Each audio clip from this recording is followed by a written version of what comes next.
Oi! Então, dessa vez eu vim ler um artigo nomeado Ajuda Mútua, seguro médico que funcionou até que o governo o corrigisse. Esse artigo, tendo sido escrito originalmente pelo Roderick T. Long e tendo sido traduzido pelo Elliot Rayland, aqui para a página dele do Medium. Então, como eu sempre digo aqui neste canal, sem mais delongas, começar a leitura desse artigo. Hoje, somos constantemente informados. Os Estados Unidos enfrentam uma crise no setor de saúde. Os custos médicos são muito altos e o seguro de saúde está fora do alcance dos pobres. A causa dessa crise nunca é esclarecida, mas a cura é óbvia para quase todos. O governo deve intervir para resolver o problema. 80 anos atrás, os americanos também foram informados de que seu país estava enfrentando uma crise no setor de saúde. Entretanto, a queixa era que os custos médicos eram muito baixos e que o seguro de saúde era muito excessivo. Mas nessa época, o governo também avançou para resolver o problema. E cara, isso resolveu. No final do século XIX e início do século XX, uma das principais fontes de assistência médica e seguro de saúde para os trabalhadores pobres na Grã-Bretanha, na Austrália e nos Estados Unidos era a Sociedade Fraterna. As sociedades fraternas, chamadas Sociedades Amigas, na Grã-Bretanha e na Austrália, eram associações voluntárias de ajuda mútua. Seus descendentes sobrevivem entre nós hoje na forma de Shriners, Elks, maçons e organizações similares. Mas eles não desempenham mais o papel central na vida americana como antigamente. Em 1920, mais de um quarto de todos os americanos adultos eram membros de sociedades fraternas. O número era ainda mais alto na Grã-Bretanha e na Austrália. As sociedades fraternas eram particularmente populares entre negros e imigrantes. De fato, o famoso ataque de Teddy Roosevelt aos americanos hifenizados foi motivado em parte pela hostilidade às sociedades fraternas dos imigrantes. Ele e outros progressistas procuraram americanizar os imigrantes, tornando-os dependentes do apoio ao Estado Democrático, em vez de em suas próprias comunidades étnicas independentes. O princípio por trás das sociedades fraternas era simples. Um grupo de pessoas da classe trabalhadora formaria uma associação, ou ingressaria em uma filial local de uma associação existente, ou a alojaria, e pagaria taxas mensais ao tesouro da associação.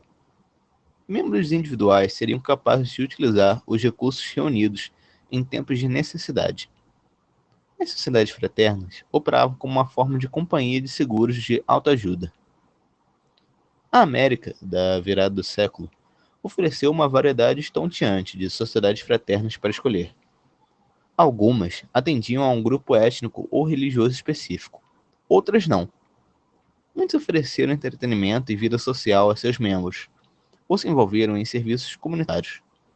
Algumas sociedades fraternas eram dirigidas inteiramente por e para mulheres.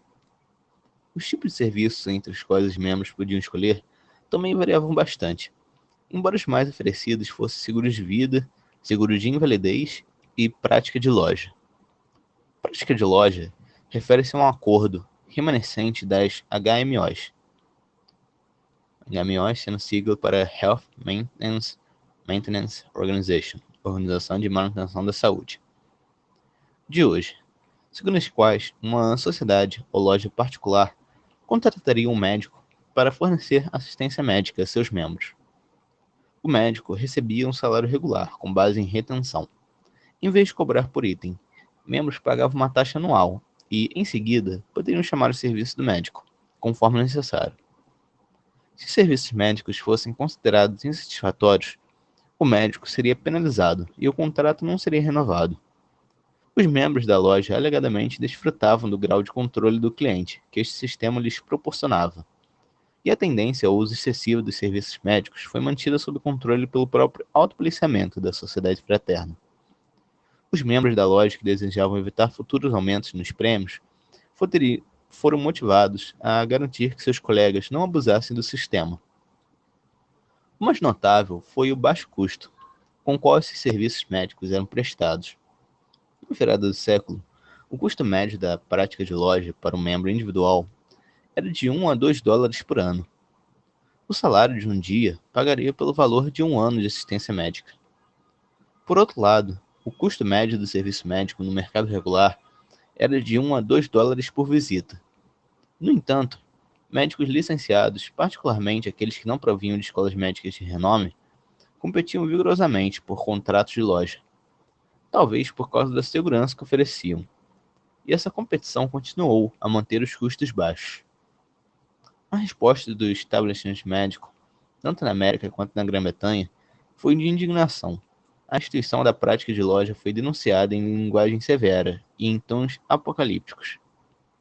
Muitos honorários baixos, segundo muitos médicos, estavam falindo a profissão médica. Além disso, muitos consideravam um golpe para a dignidade da profissão que médicos treinados deveriam estar ansiosamente oferecendo a chance de servir como diaristas de comerciantes de classe baixa. Era particularmente detestável que essas pessoas sem instrução e socialmente inferiores devessem ter permissão para definir honorários pelos serviços médicos ou julgar os profissionais para determinar se seus serviços haviam sido satisfatórios.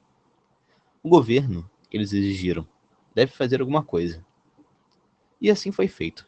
Na Grã-Bretanha, o Estado pôs fim ao mal da prática de loja, colocando os cuidados de saúde sob controle político.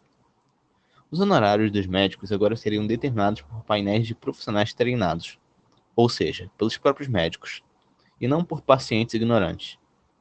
Os cuidados médicos financiados pelo Estado superaram as práticas da loja. Aqueles que estavam sendo forçados a pagar impostos por serviços de saúde gratuitos, quer quisessem ou não, tinham um pouco incentivo para pagar mais por serviços de saúde por meio das sociedades fraternas, em vez de usar os serviços governamentais, pelos quais já haviam pago. Nos Estados Unidos, demorou mais tempo para o sistema de saúde da nação ser socializado. Portanto, o establishment médico teve que alcançar seus objetivos mais indiretamente. Mas o resultado essencial foi o mesmo. Sociedades médicas como a AMA impuseram sanções a médicos que ousavam assinar contratos de prática de loja. Isso poderia ter sido menos eficaz se essas sociedades médicas não tivessem acesso ao poder do governo.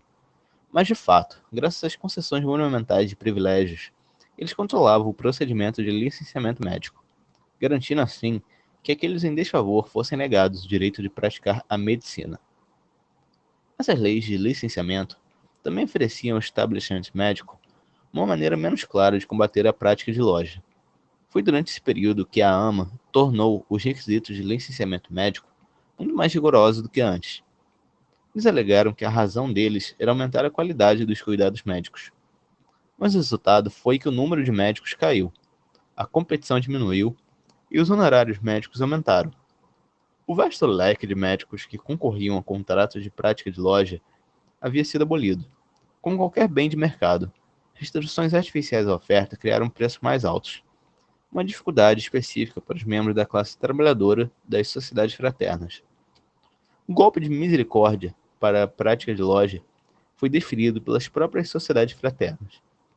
O Congresso Fraterno Nacional, tentando, como a AMA, colher os benefícios da catalisação, fez lobby por leis que decretam um mínimo legal sobre as taxas que as sociedades fraternas poderiam cobrar.